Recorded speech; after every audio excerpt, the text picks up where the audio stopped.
Donc, qu'est-ce que ça représente pour vous? Alors moi, je suis une grande passionnée par les années 50, tout ce qui est pin-up, rockabilly, etc. Ça va faire 1 an que je m'habille vintage au quotidien, je coiffe, je me maquille aussi. D'où ça vient Alors en fait, à la base, je viens du monde du burlesque, donc c'est une grande passion. Je suis effeuilleuse burlesque et donc de fil en aiguille, j'ai atterri dans le vintage aussi. D'accord. D'accord. Mais pourquoi cette passion des années comme ça, du burlesque? Tout ça, c'est votre maman? Non, pas du tout. Tout simplement parce que je trouve que les femmes aujourd'hui font beaucoup moins attention à elles dans leur façon de s'habiller, de se maquiller, etc. Et pour les femmes d'aujourd'hui, j'ai l'impression que ce qui est beau, c'est de s'habiller comme les hommes, c'est-à-dire en pantalon, en jean, même en jogging. D'accord. Et moi, je trouve ça dommage. Et je trouve que les pin-up et le monde du vintage en général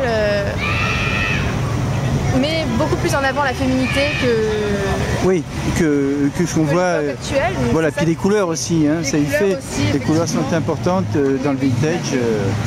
Et c'est vrai qu'on met beaucoup de choses dans le vintage finalement. C'est plutôt nostalgie, non? Un peu. Pas forcément. Vous auriez voulu naître à ce moment-là? Pour certains côtés oui, pour d'autres côtés non. Pour quel côté? Effectivement, comme je vous disais, tout ce qui est l'image de la femme et puis le côté très festif de ces années-là. D'accord. Voilà, il y avait beaucoup de fêtes, les gens dansaient, tout ça. Et ça c'est fini. Ça c'est fini. Disons qu'aujourd'hui, c'est pas forcément fini parce qu'effectivement, il y a toujours les boîtes de nuit où on peut se retrouver pour danser, mais c'est l'ambiance générale de... C'est différent. C'est un peu gris maintenant.